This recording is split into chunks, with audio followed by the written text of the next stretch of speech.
কোন সংস্কারে কোন দেশ ঠিক হয় না, মানুষকে সংস্কার করতে হয়। কাকে? মা ব্যক্তি ঠিক, পরিবার ঠিক, পরিবার ঠিক, সমাজ ঠিক, সমাজ ঠিক, রাষ্ট্র ঠিক। ঠিক কিনা?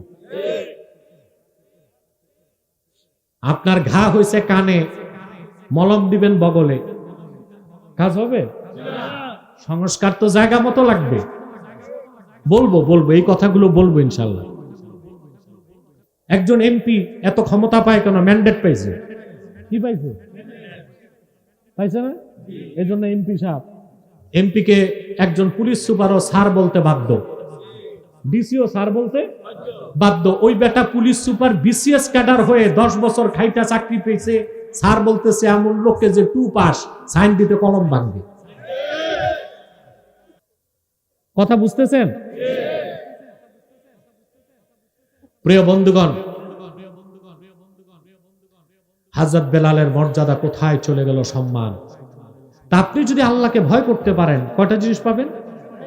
প্রথম কি? জোরে। দ্বিতীয়টা? 3 নম্বরে কুওয়াত, শক্তি শক্তি শক্তি। যারা পৃথিবীতে বস্তুবাদী, নৈরাজ্যবাদী, পরকালে অবিশ্বাসী, দুনিয়াদার, তারা শক্তি খোঁজে 4 জায়গায়। কোথায়? প্রথম খোঁজে পয়সা। মনে করে যার টাকা বেশি তার জোর। আপাতত তাই মনে হয় না? কথা বলেন। বাংলাদেশে একটা কথা আছে, চোর ডাকাত ভয় পায় পুলিশকে, পুলিশ ভয় পায় উকিলকে, উকিল ভয় পায় সাংবাদিককে। ঠিক তো ঠিক মতো কইলেন না? সাংবাদিক ভয় পায় টাকাওয়ালারে। এই জন্য এটা হচ্ছে মানি পাওয়ার, টাকার শক্তি। পৃথিবীর দুনিয়াদাররা শক্তি খোঁজে। দ্বিতীয় হচ্ছে পেশি শক্তি। 3 নম্বর পৃথিবীর মানুষ শক্তির উপাদান হিসেবে নেয় মিডিয়াকে। 4 নম্বর পৃথিবীর মানুষ শক্তির উৎস হিসেবে নেয় ম্যান্ডেটকে। কথা বলেন। এই যে ক্ষমতাটা আসছে কিসের থেকে? ম্যান্ডেট। জনগণ তাকে কি দিছে? ভোট দিছে, সমর্থন দিছে। এই 4টা জায়গায় মানুষ শক্তি খোঁজে, কিন্তু এই শক্তি না। মুমিনকে আল্লাহ শক্তি দেন এক জায়গায়, সেটা হচ্ছে সিনায়। কোথায়? এটা শুধুই মুমিনকে দেওয়া হয় তাকওয়ার পথে। সুবহানাল্লাহ। এই শক্তি মোকাবেলা করার কোনো অপশক্তি আছে দুনিয়ায়? আমি একটা দৃষ্টান্ত দিচ্ছি আপনাদেরকে। হযরত মুসা আলাইহিস সালাতু ওয়াস সালাম, আল্লাহ তাকে ডেকে বললেন, ইযহাব ইলা ফিরআউনা ইন্নাহু তাগা। এটা কি কোনো গাড়ি যাচ্ছে না? এটা বাংলাদেশের আবিষ্কার আর কি। যাক, একটা কিছু তো পাইছি আমরা।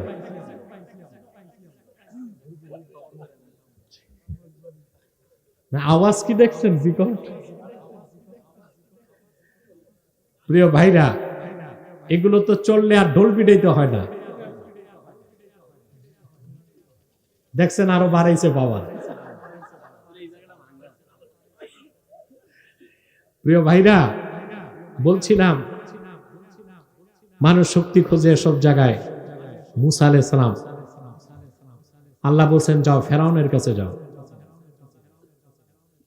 মুসা আলাইহিস সালাম দেখলেন আমার তো শক্তি নাই, আমি যাব কি নিয়া? ফেরাউন তো ছিল প্রতাপশালী, তার যে টেরিটরি, ভূখণ্ড ছিল 9.5 লক্ষ বর্গ কিলোমিটার। তার ঘোড়সওয়ার বাহিনী ছিল 80,000। ফেরাউনের সম্পদ ছিল মনে মনে সোনা। বুদ্ধির অভাব ছিল না। ফেরাউনের উপদেষ্টা পরিষদ ছিল, এখন আছে না? ফেরাউনেরও ছিল। ফেরাউনের ফাইন্যান্সিয়াল অ্যাডভাইজার, অর্থ উপদেষ্টা ছিল কারুন। তার পলিটিক্যাল অ্যাডভাইজার, রাজনৈতিক উপদেষ্টা ছিল হামান। ওর কোনো অভাব ছিল না, ও ছিল সম্রাট। আল্লাহ বলছেন মুসা যাও, তার দিনের দাওয়াত দাও। সে সীমা লঙ্ঘন করছে। মুসা আলাইহিস সালাম চিন্তা করলেন আমি ওর কাছে যাব, মোকাবেলা করব কি দিয়া? সুবহানাল্লাহ। শক্তি লাগবে না? মানুষের শক্তি মাথায়, পশুর শক্তি দেহে, মুমিন মুত্তাকির শক্তি সিনায়। সুবহানাল্লাহ। মানুষের শক্তি, পশুর শক্তি। এই জন্য হাতির উপর মানুষ বসে, কারণ মানুষের মাথায় জোর বেশি, হাতির দেহে জোর বেশি। যদি হাতিরও মাথায় বুদ্ধি থাকতো তা মাহুতকে বসতে দিত? সুর দিয়া পেঁচায়া পায়ের তলায় দিয়া দাবাইতে হইতো না তো, পাহা রাখলেই তো ডান্ডি পটাশ। তাহলে পশুর শক্তি দেহে, মানুষের শক্তি। প্রত্যেক মুমিনকে আল্লাহ রাব্বুল আলামিন অপার্থিব শক্তি দান করেন, সেটা মুমিনের সিনায়। তো মুসা আলাইহিস সালাম আল্লাহর কাছে শক্তি চাইলেন, মাথায়ও না দেহেও না। তিনি বললেন, ক্বালা রাব্বিশরাহ লি সাদরি ওয়া ইয়াসসির লি আমরি ওয়াহলুল উকদাতাম মিন লিসানি ইয়াফকাহু কওলি। আয় আমার রব, তুমি আমার সিনাটারে উন্মুক্ত করে দাও। যার সিনায় ইয়াকিন যত বাড়ে তার সিনা তত প্রশস্ত হয়। এটা ফিতা দিয়া ইঞ্চি মাপার জিনিস না। যার ইয়াকিন যত বাড়ে তার সিনার প্রশস্ততা বাড়তে বাড়তে আল্লাহর আকাশের প্রশস্ততার চেয়ে ব্যাপক হয়ে যায়। মুসা নবী বলেন, আল্লাহ তুমি আমার সিনাটা খুলে দাও, আমার কাজটা আমার জন্য সহজ করো, আমার মুখের জড়তা দূর করো, যেন আমার বক্তব্য তারা বুঝতে পারে। বাকি ঘটনা বলবো না, ঘটনা বলা আমার উদ্দেশ্য না, সাবজেক্টটা বুঝাচ্ছি। লড়াইতে বিজয় হলো কার? ফেরাউন সব শক্তির সাথে বাহার কাল জুম লোহিত সাগরে সলিল সমাধি হয়ে গেছে।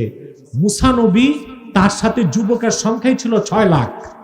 লক্ষ লক্ষ মানুষ নিয়ে নিরাপদে 10 মাইল প্রশস্ত সমুদ্র পার হয়ে মিশর থেকে ফিলিস্তিন চলে এসেছে। তা বড় শক্তি কোনটা? এই শক্তি আল্লাহ দেন কাকে? মুত্তাকি। সুবহানাল্লাহ। দুনিয়ায় কয়টা জিনিস পাবেন? রাহমাত, ইজ্জত, কুওয়াত, 4 নাম্বার নুসরাত, সাহায্য। মুমিন মুত্তাকিকে সাহায্য করা আল্লাহ ওয়াজিব করে নিয়েছেন। আল্লাহ রাব্বুল আলামিন বলেন, ইন তানসুরুল্লাহা ইয়ানসুরকুম ওয়া ইউসাব্বিত আকদামাকুম। যদি তোমরা মহান আল্লাহকে সাহায্য করো, অবশ্যই আল্লাহ তোমাদেরকে সাহায্য করবেন, আর তোমাদের পাকে কদমকে আল্লাহ রাব্বুল আলামিন সত্যের উপর অবিচল রাখবেন।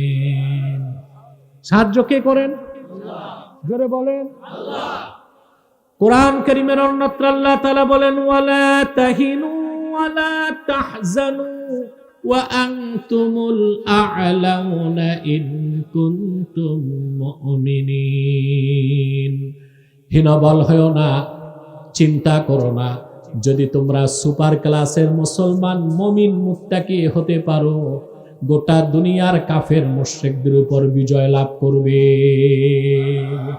সাহায্য কে পাঠাবে? এখনো পাঠান? কথা বলেন। যদি আল্লাহর বান্দাগণ ঈমান আনার পরে পরিপূর্ণ মুসলিম মুত্তাকি হয়ে যায়, দুনিয়ায় 4টা জিনিস আল্লাহ দিবেন। তার প্রথমটা হচ্ছে রাহমাত, দ্বিতীয়টা ইজ্জত, তৃতীয়টা কুওয়াত, চতুর্থটা হচ্ছে নুসরাত। সুবহানাল্লাহ বলবেন না? জাতি হিসেবে আমরা যদি মুত্তাকি হতে পারতাম, রহমত পেতাম, ইজ্জত পেতাম, কুওয়াত পেতাম, নুসরত পেতাম, আমাদেরকে বিজাতি বেঈমানদের কাছে মাথা নত করার দরকার হতো না। হইতো? এখন আমাদেরকে কি করতে হয়? ওদেরকে ভোগ দিতে হয়। কি দিতে হয়? ভোগ ভোগ ভোগ দিতে হয়, ওদেরকে ম্যানেজ করতে হয়। দেখেন না, বাংলাদেশে কিছু নেতা রাজনীতি করে দিল্লিপন্থী রাজনীতি, কেউ করে পিন্ডিপন্থী রাজনীতি, কেউ করে ওয়াশিংটন ভিত্তিক রাজনীতি। দেশে দেশের কল্যাণে রাজনীতি করার মতো নেতা দলের খুবই অভাব আছে। আছে কি না? আমরা কোনো পন্থা চাই না, আমরা চাই ইসলাম পন্থা, ঠিক কিনা? আর সেটা সম্ভব খেলাফতের মাধ্যমে। পশ্চিমাদের গণতন্ত্র দিয়া সেটা কোনোদিনও সম্ভব হতে পারে না। কথাগুলো বুঝলেন? এখন আসেন, দুনিয়ায় কয়টা জিনিস? আখেরাতে মুত্তাকিদের জন্য আল্লাহ রেখে দিয়েছেন জান্নাত। তারা জান্নাতের দিকে যাবে না, জান্নাত তাদের দিকে আসবে। সুবহানাল্লাহ বলেন। ও উজলিফাতিল জান্নাতু লিল মুত্তাকিনা গায়রা বাঈদ, আয় কুররিবাতিল জান্নাতু লিল মুত্তাকিনা গায়রা বাঈদ। মুত্তাকিদের জন্য আল্লাহর জান্নাত নিকটবর্তী করা হবে, জিরো ডিস্টেন্স। মুত্তাকিদের মাঝখানে আর জান্নাতের মাঝখানে কোনো দূরত্বই থাকবে না, বলেন সুবহানাল্লাহ। এর মানে হচ্ছে হিসাবের সাথে সাথে মুত্তাকি জান্নাতে প্রবেশ করবে। এই জান্নাত চান? আল্লাহ রাব্বুল আলামিন তার জান্নাত তৈরি করেছেন মুত্তাকি বান্দাদের জন্য। কোরআনে কারীমে আল্লাহ তাআলা বলেন, ওয়াসারিউ ইলা মাগফিরাতিম মির রাব্বিকুম ওয়া জান্নাতিন আরদুহাস সামাওয়াতু ওয়াল আরদ উইদ্দাত লিল মুত্তাকিন। আল্লাহ পাক বলেন, ও হে মুমিনগণ, তোমরা দ্রুত তোমাদের রবের মাগফিরাত এবং জান্নাতের দিকে দৌড়াও। সুবহানাল্লাহ। কে বলছেন? যে জান্নাতের প্রশস্ততা আকাশ ও জমিনের প্রশস্ততার সমান। উইদ্দাত লিল মুত্তাকিন, যে জান্নাতকে তৈরি করা হয়েছে মুত্তাকিদের জন্য, বলেন সুবহানাল্লাহ। ওই জান্নাত চান? তা লাগবে কি? তাকওয়া। কি লাগবে? সুবহানাল্লাহ বলেন। এই তাকওয়া অর্জন করবেন, সেই জান্নাত মুত্তাকিদেরকে আল্লাহ শুধু সেই জান্নাত দিবেন না, সেই জান্নাতের উচ্চ মাকাম দান করবেন। কোরআনে কারীমে আল্লাহ তাআলা বলেন, কুল আউনাব্বিউকুম বিখাইরিম মিন যালিকুম লিল্লাযীনা তাকাউ ইনদা রাব্বিহিম জান্নাতুন তাজরি মিন তাহতিহাল আনহারু খালিদিনা ফিহা ওয়া আজওয়াজুম মুতাহহারাতুন ওয়া রিদওয়ানুম মিনাল্লাহ। আল্লাহ রাব্বুল আলামিন বলেন, হাবিব আমার মুহাম্মদ সাল্লাল্লাহু আলাইহি ওয়াসাল্লাম, মানব জাতিকে আপনি বলুন, ও পৃথিবীর মানুষ, এই দুনিয়ায় যত সম্পদ আছে, সুখ শান্তি আছে, ভোগ বিলাস আছে, বিত্ত বৈভব আছে, এই সব কিছুর চেয়ে উত্তম যেটা আল্লাহর কাছে আছে মুত্তাকিদের জন্য, তা কি বলবো নাকি? সুবহানাল্লাহ। তাদের রবের কাছে তাদের জন্য রয়েছে অসংখ্য জান্নাত, যে জান্নাতের নিচ দিয়ে স্বচ্ছ পানির নহর প্রবাহিত। সেই জান্নাতে তারা চিরকাল বসবাস করবে।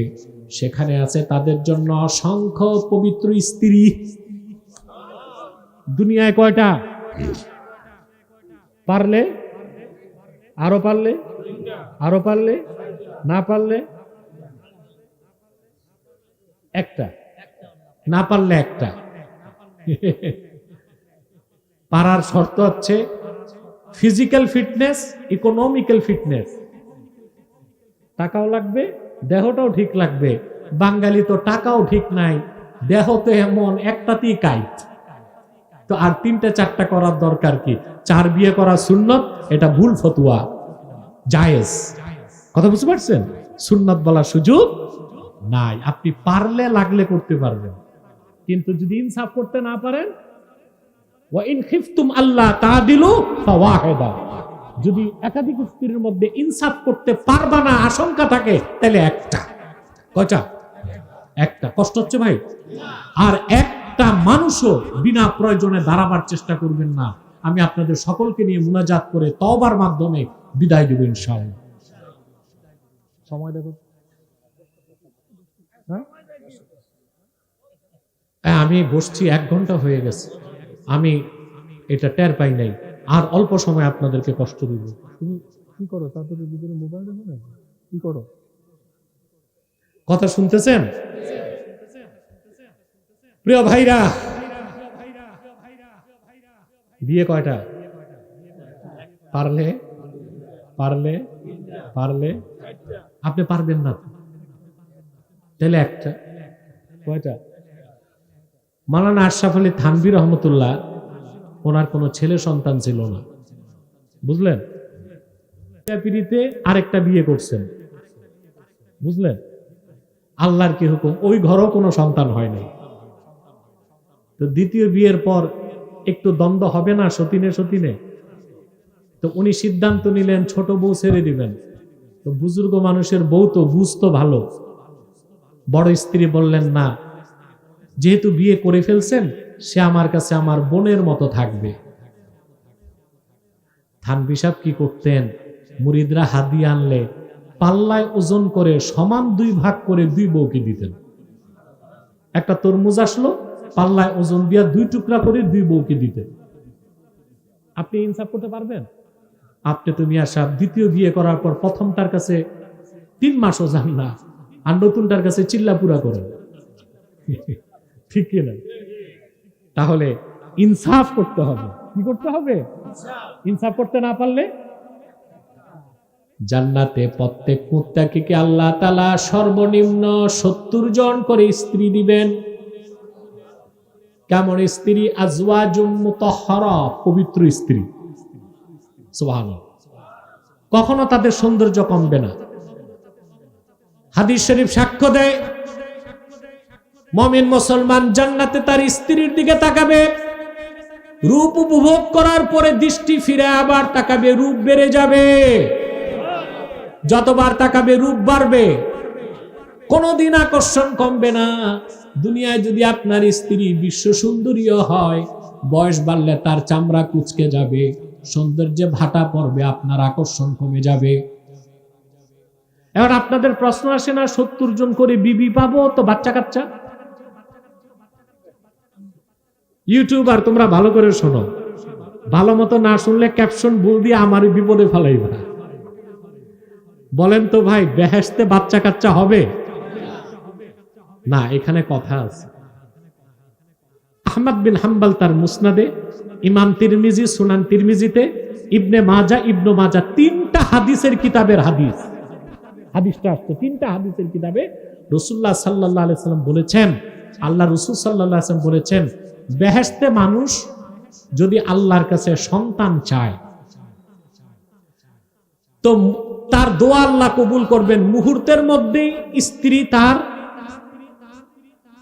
গর্ভধারণ করবে, মুহূর্তের মধ্যে সন্তান প্রসব করবে, মুহূর্তের মধ্যে সন্তান বড় হয়ে যাবে, সব এক মুহূর্তে। সুবহানাল্লাহ বলে। তো সন্তান চাইলে পাওয়া যাবে, সুবহানাল্লাহ, কিন্তু পদ্ধতি ভিন্ন, সিস্টেম ভিন্ন। বাংলা কত মানুষ আছে না সন্তানের জন্য কান্নাকাটি করে, ওদের আশা পূরণ হবে, সুবহানাল্লাহ। এরপর আল্লাহ তাআলা বলেন, ওয়ারিদওয়ানুম মিনাল্লাহ, মুত্তাকিদের জন্য জান্নাতে থাকবে আল্লাহর সন্তুষ্টি। এটা সবচেয়ে বড় নেয়ামত। কি রকম? বুখারী শরীফের হাদিস, রাসূলুল্লাহ সাল্লাল্লাহু আলাইহি ওয়াসাল্লাম বলেছেন, বেহেশতীরা সব বেহেশতে যাওয়ার পরে স্বয়ং আল্লাহ উপস্থিত হবেন। আল্লাহ ডেকে বলবেন, আমার জান্নাতি বান্দারা তোমরা রাজি হয়েছো? তারা বলবে, আল্লাহ তাআলা যা চেয়েছি তা পেয়েছি, যা চাই নাই তাও তো পেয়েছি। তোমার আখিরি নবী মুহাম্মদ সাল্লাল্লাহু আলাইহি ওয়াসাল্লামের উম্মত হবার সুবাদে গোটা সৃষ্টি জগতে আমাদেরকে মর্যাদা বেশি দিয়েছো, চাওয়ার পাওয়ার আর কিছু বাকি নাই। আল্লাহ বলবেন, সবচেয়ে বড় নেয়ামত এখনো দেই নাই, শোনো, আমি আল্লাহ তোমাদের উপর রাজি হয়ে গেলাম, আর কোনোদিন নারাজ হব না। এটার নাম ওয়ারিদওয়ানুম মিনাল্লাহ ওয়াল্লাহু বাসীরুম বিল ইবাদ। এই জান্নাত চাই, দুনিয়াতে রহমত চাই, ইজ্জত চাই, কুওয়াত চাই, নুসরত চাই। ঈমান আনার পর কি লাগবে? তাকওয়া। এখন তো তাকওয়াটা বুঝতে হবে। তাকওয়া কি? তাকওয়া হচ্ছে ওয়াকায়া থেকে তাকওয়া, অর্থাৎ ঈমান আনার পরে আল্লাহর ভয়তে গুনার কাজ ছেড়ে দেওয়া, এর নাম তাকওয়া।